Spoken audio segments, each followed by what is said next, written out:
सुनिए, अब मैं आपको एक ऐसा फैक्ट बताने वाली हूं जिससे आपके रोंगटे खड़े हो जाएंगे।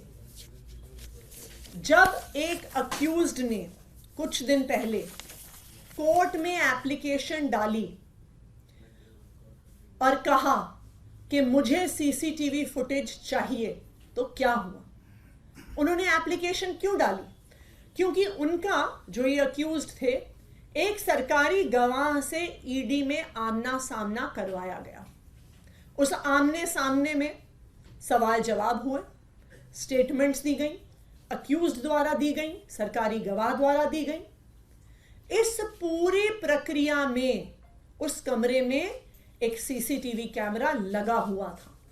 यह पूरी प्रक्रिया सीसीटीवी कैमरा की निगरानी में हुई। लेकिन जब वो स्टेटमेंट कोर्ट में जमा कराई गई तो अक्यूज्ड ने देखा कि जो बात कमरे के अंदर हुई थी और जो बात कागज पर आई है वो दोनों अलग अलग हैं।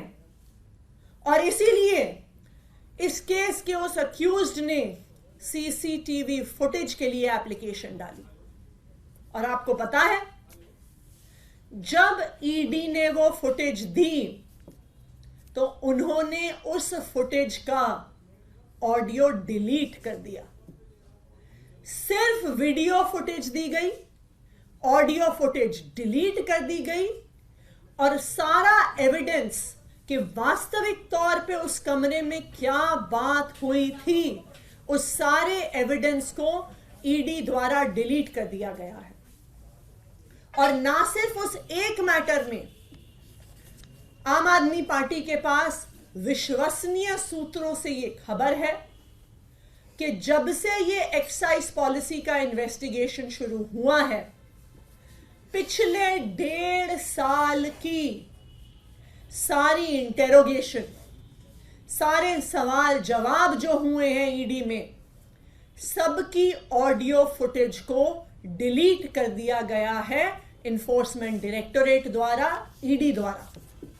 ये क्या दिखाता है कि जो एक तो रिकवरी नहीं हुई, सबूत नहीं मिला, और जो स्टेटमेंट्स थी, जो एकमात्र आधार थी ईडी के केस का, वो सारी स्टेटमेंट्स भी फर्जी हैं।